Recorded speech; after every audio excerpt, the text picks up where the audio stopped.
جی بسم اللہ الرحمن الرحیم۔ آج ہم بات کریں گے اپنے علاقے کی ممتاز دینی، تعلیمی اور سماجی شخصیت جو کہ حلقہ گلینا کے سابق ناظم طریق منہاج قرآن رہے اور مسجد مولا کائنات کے امام بھی ہیں اور بانیوں میں ان کا شمار ہوتا ہے، اور المدثر ٹرسٹ بہروال میں 6 سال امامت اور خطابت کا اعزاز رکھتے ہیں۔ سوشل ورکر بھی ہیں اور سماجی کاموں میں بڑھ چڑھ کر حصہ لینے والے۔ دویلجو اسکول سسٹم میں تقریباً 8 سال شعبہ حفظ و ناظرہ میں بطور انچارج معلم کے ذمہ داریاں نبھانے والے، اور وزڈم اسکول میں بطور ٹیچر اور لیکچرار، اور 10 سال مرکزی ملاحت کمیٹی بہروال کی جنرل سیکرٹری شپ کا اعزاز رکھنے والے۔ اور سب سے بڑی بات ہمارے لیے، اعزاز کی بات میرے چینل کے لیے، علاقے کے لیے، کہ 33 سال سے متواتر قرآن پاک کا مسئلہ سنانے کا اعزاز، اور بچوں کو روزانہ کی بنیاد پر سینکڑوں کی تعداد میں پڑھانے کا بھی اعزاز رکھتے ہیں۔ میری مراد اور ہمارے لیے باعث فخر اپنی خوبصورت آواز اور انداز میں تلاوت قرآن پاک کرنے والی شخصیت جناب محترم قاری نعیم عباس شاکر الازہری صاحب میرے اسٹوڈیو میں موجود ہیں۔ قاری صاحب، میرے چینل کے لیے ٹائم دینے کا بہت شکریہ، اور یہ رمضان کی بابرکت گھڑیاں ہیں۔ آج ایک قاری قرآن میرے ساتھ موجود ہیں، آئیے ان سے جانتے ہیں کہ کس طرح انہوں نے قرآن پاک حفظ جو کیا، اپنی جو ان کی اچیومنٹس ہیں، ان کی کامیابیاں ہیں، ان کا سفر ان کی زبانی سنیں گے۔ تو سب سے پہلے قاری صاحب یہ بتائیں کہ آپ نے قرآن پاک جو ہے کس درس سے جو ہے حفظ کیا، اور کون سے آپ کے استاد تھے؟ بسم اللہ الرحمن الرحیم۔ السلام علیکم۔ سب سے پہلے میں سر الطاف صاحب آپ کو بہت شکریہ ادا کرتا ہوں، آپ نے مجھے اتنا قیمتی ٹائم دیا اور اس بندر نے چیز کو یاد کیا، اور بڑی جو ضروری چیز تھی جو ہائی لائٹ کرنے والی تھی آپ نے اس موضوع پہ گفتگو کی۔ سب سے پہلے میں بتاتا چلوں کہ یہ حفظ کا میری والدہ کو بہت شوق تھا کہ میرا بیٹا حافظ قرآن بنے، تو میرے ماموں جان تھے مرزا محمد اقبال جرال، اللہ پاک ان کی قبر پر کروڑہاں رحمتوں کا نزول فرمائے، آمین۔ وہ مجھے لے کر جامعہ مایول اسلام صدیقیہ لالہ موسیٰ سردار پورہ، وہاں پہ انہوں نے مجھے داخل کرا حفظ کے لیے۔ پھر اس کے بعد میں اپنا چلا گیا ضلع بسوتیاں، وہاں میں نے پھر قرآن مجید مکمل حفظ کیا تقریباً 2 سال میں۔ پھر شرپور شریف چلا گیا، میرے استاد محترم قاری محمد ظفر اقبال صاحب زین العابدین مصری، یہ بھی میرے لیے بڑے اعزاز کی بات ہے کہ وہ میرے استاد محترم قاری غلام رسول صاحب جو دنیا کی ایک عظیم قاری تھے، ان کے شاگرد رشید میرے استاد، بہت بڑا نام، بہت بڑا نام، یعنی ان کا قاری عبدالباسط صاحب کے ساتھ مقابلہ بھی ہوا اس نقرات کا۔ میرے دادا استاد نے قاری غلام رسول صاحب، تو قاری ظفر اقبال صاحب نے بھی بہت زیادہ محنت کی، میں نے ان کے پاس پھر منزل بھی یاد کی ہے، اور پھر وہاں پہ بھی میں نے پڑھانا شروع کیا۔ پھر اس کے بعد اپنے گاؤں میں آ کر بہروال میں تقریباً ناظرہ قرآن مجید میں نے پھر سٹارٹ کیا۔ اچھا، تو آپ نے لالہ موسیٰ سے جو ہے درس سے جو ہے مایول اسلام صدیقیہ لالہ موسیٰ سے یہ حفظ مکمل کیا، اور اس کے بعد آپ نے جو پہلا مسئلہ ہے وہ کس مسجد میں، کس گاؤں میں سنایا تھا؟ پہلا مسئلہ جو سنایا وہ بہروال کے ساتھ گاؤں چیچیاں محمدی مسجد ہے۔ اچھا، چیچیاں، جی وہاں پہ آپ نے سنایا؟ جی، وہاں پہ میں نے پہلا مسئلہ سنایا۔ پھر اس کے بعد 3 سے 4 مسئلے میں نے وہاں سنائے، یعنی چیچیاں میں سنائے۔ اس کے بعد پھر آپ نے کس جگہ؟ پھر میں نے چکوال میں سماعت کی ہے، ماشاءاللہ، چکوال میں بھی مجھے استاد جی نے بھیجا۔ پھر اپنے گاؤں میں پھر ایک دفعہ، اور 2 مسئلے میں نے مسقط میں سنائے ہیں، یعنی ایمان آف سلطنت۔ ماشاءاللہ ماشاءاللہ، تو آپ کو اپنے گاؤں اور اپنے علاقے کے علاوہ ملک سے باہر بھی قرآن پاک سنانے کا اعزاز حاصل جی ہے، اور الحمدللہ۔ ماشاءاللہ 33 سال تقریباً جی 33 سال آپ کو ہو گئے ہیں جی آپ کو قرآن پاک مسلح سناتے ہوئے جی بالکل رمضان شریف میں تراویحوں میں، جی ماشاءاللہ۔ اچھا، آپ نے بطور سامع جی جو ہے سماعت بھی کی ہے کسی مسجد کے اندر جی رمضان میں؟ بالکل سماعت کی ہے۔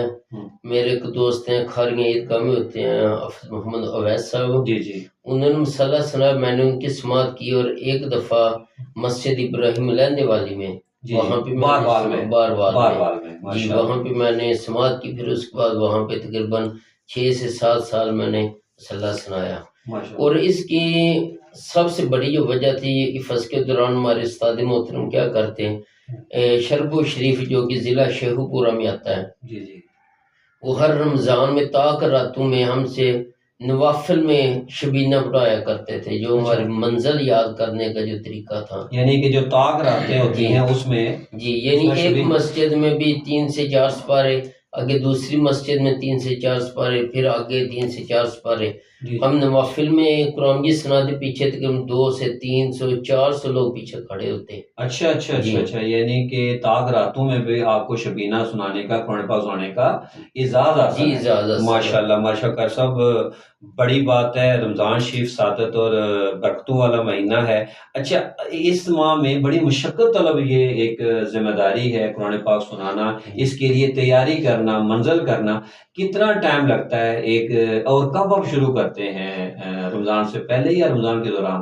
جی دیکھیں، یہ میرے آقا علیہ الصلوۃ والسلام کی حدیث پاک کا بھی مفہوم ہے کہ قرآن مجید ایک اونٹ، بندھے ہوئے اونٹ کی مانند ہے، بے اس شک، کو آپ پڑھتے رہیں گے، یاد رکھیں گے تو آپ کو یاد رہے گا، بے اگر شک، چھوڑ دیں گے بھول جائے گا۔ جی جی ابھی تقریباً جب سے میں گاؤں میں آیا ہوں 2010 سے، جی جی تو قاری شاہ صاحب، قاری شاہ ظفر اقبال صاحب جو باروال گنبد والی مسجد کے امام اور خطیب ہیں، جی جی ان سے میں نے قرآن مجید کا دور شروع کیا۔ اچھا اچھا تو ہم تقریباً ماہ رمضان سے 3 مہینے قبل یہ دور شروع کر دیتے ہیں۔ 3 ماہ قبل آپ رمضان سے جی منزل اپنی جو ہے کرنا شروع کر دیتے ہیں۔ دیں گے، روزانہ کے بیس پہ 3 پاؤ یا 1 سپارہ ہم جو ہے نا آپس میں دور کرتے ہیں۔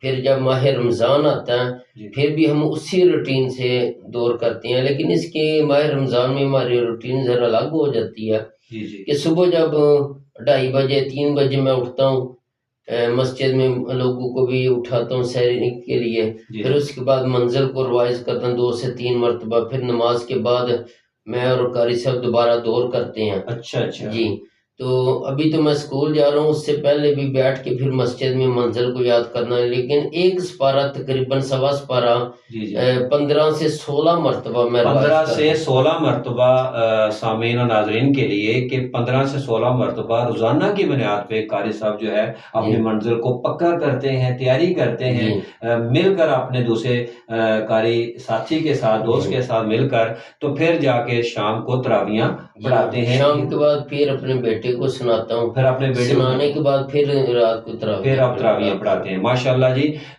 یہ ایک بڑے اعزاز کی اور اللہ کے خاص کرم و فضل سے یہ آپ کرتے ہیں۔ اچھا قاری صاحب، اس کے لیے یقیناً کہ خوراک کی ضرورت ہوگی، طاقت توانائی کی ضرورت ہوگی، کون سی خوراک، کس طرح کی خوراک آپ لیتے ہیں رمضان کے دنوں میں؟ جی بالکل ظاہر قرآن مجید ہے جس کے بارے میں یہ تھا کہ اگر اس کو ہم پہاڑوں پہ اتاریں گے تو وہ بھی ریزہ ریزہ ہو جائیں گے، بے شک، لیکن آقا علیہ الصلوۃ والسلام کا صدقہ اللہ تعالیٰ نے چھوٹے سے دل میں اس کتاب کو ڈال دیا، یعنی انسان اس کو حفظ کرتا ہے، پڑھتا ہے، یاد کرتا ہے، لیکن اس کے لیے جس طرح آپ نے ذکر کیا خوراک بہت ضروری ہے۔ بہت ضروری ہے۔ جس طرح ہم نارمل گھر میں کھانا کھاتے ہیں، پھر اس کے ساتھ فروٹ کی ضرورت ہوتی ہے، دودھ کی ضرورت ہوتی ہے، میں تقریباً عرصہ دراز سے دودھ کے ساتھ جو ہے نا 3 سے 4 کھجوریں ڈیلی کھاتا ہوں۔ اچھا، کھجور طاقت والی جی طاقتور ہوتی ہے۔ جی ماشاءاللہ، اچھا اچھا۔ یہ تو قاری صاحب یہ بتائیں کہ 27ویں رمضان کو 27واں روزہ جب ہوتا ہے یا 25واں روزہ ہوتا ہے، اکثر دیکھا گا کہ قرآن پاک جب حفظ ہوتا ہے اس کی ایک تقریب ہوتی ہے، ایک پروگرام ہوتا ہے منظر مکمل ہونے پہ. کیا آپ نے کبھی اس سے پہلے بھی قرآن پاک مکمل کرنے کا کوئی آپ کو یاد ہے؟ آپ نے پہلے روزے ان سے پہلے مکمل کیا اور منزل آپ نے مکمل کیا؟ جی بالکل، ہمارے شرپور شریف میں اس طرح ہوتا ہے کہ کمپٹیشن ہوتا ہے آپس میں. اچھا کچھ جو بندی دوست تھے وہ کیا کرتے ہیں، وہ 21 رمضان کو قرآن مجید مکمل کرتے جی ہیں، جی کچھ 25 کو کرتے ہیں، کچھ 27 کو کرتے ہیں. جی جی تو یہ پھر ان کے کمپٹیشن میں مجھے بھی اس چیز کا اعزاز حاصل ہوا کہ 25 رمضان کو قرآن مجید ہم نے 25ویں روزے کو آپ نے 25 روز میں آپ نے قرآن پاک مکمل کر لیا اور کر سنانے لیا. کا آپ کو یہ جی بھی اعزاز حاصل ہے. بڑی بات ہے جی. اچھا اکر صاحب، آپ جو ہے روزانہ جو ہے آپ بطور ٹیچر بھی ذمہ داریاں نبھاتے ہیں دن کو، اور اپنے درس کے اندر اپنے بچوں کو قرآن پاک پڑھاتے ہیں. کتنے بچے آپ روزانہ پڑھاتے ہیں، بچیاں اور بچے، اور ان کو کس طرح کی تعلیم قرآن پاک کی دے رہے ہیں، کس طرح کی تربیت کر رہے ہیں؟ جی سر، یہ جو روزانہ کی میری روٹین ہے وہ صبح اذان ٹائم اٹھنا، اذان پڑھنی، نماز پڑھانی، پھر بچے اذان ٹائم ہمارے گھر بچے پڑھنے کے لیے آ جائیں. تقریباً 50 سے 60 بچے ہیں جو ہمارے گھر آتے ہیں، قرآن مجید کی تعلیم حاصل کرتے ہیں. ان میں 2-3 بچیاں ایسی ہیں جو قرآن مجید 30واں پارہ حفظ بھی کر رہی ہیں. اچھا، 30واں پارہ حفظ کرتے ہیں. میرے ایک دوست ہیں جناب ملک مشتاق احمد قادری صاحب، جی جی ان کے بیٹے نے بھی 30واں پارہ حفظ کیا، سورہ یاسین حفظ کیا. پھر ان کی بیٹی نے بھی 30واں پارہ حفظ کیا، ابھی بھی کر رہے ہیں. پھر اس کے بعد ناشتے کے بعد میں اسکول چلا جاتا ہوں. پہلے ولیجر اسکول میں میں نے 8 سال جو ہے نا قرآن مجید کی تعلیم دی ہے. ماشاءاللہ 3 بچوں نے قرآن مجید حفظ کیا. ولیجر اسکول سے 3 بچوں کو آپ نے قرآن پاک مکمل کروایا. ماشاءاللہ. اور پھر یہ ایک بات بتاتا چلو کہ ہمارے ولیجر اسکول میں ہماری ایک مشیر آئی تھی، وہ کہتی کہ بچے کو حفظ کروانا میں کوئی ایسا اسکول نہیں میرا. تو ظاہر جب ان کو بتایا گیا کہ اس اسکول میں حفظ ہوتا ہے تو وہ بڑی حیران ہوئی، کہتی میں نے قاری صاحب کو دیکھنا کون ہے جو قرآن اسکول میں حفظ کرواتے ہیں. تو وہ چھوکر ایک مدرسے سے بچوں کو لے کر اسکول میں آئے. اچھا جی. پھر یہاں پہ آ کے اس بچے نے حافظ محمد عاطف نذیر اس کا نام ہے، اس بچے نے یہاں پہ حفظ کیا. تو پھر اس کے علاوہ تقریباً ہر سال ولیجر اسکول میں 16 سے 17 بچے اور بچیاں 30واں پارہ مکمل زبانی یاد کرتے. سورہ یاسین، سورۃ الرحمن، سورۃ ملک ان بچوں کو زبانی یاد ہوتی. اور سب سے بڑی سر کی بات ہے جو قرآن مجید میں سورہ حجرات ہے 26ویں پارے میں، جو آقا علیہ الصلوۃ والسلام نے ہمیں تربیت کے طور پر وہ دی، اس میں ادب سکھایا گیا.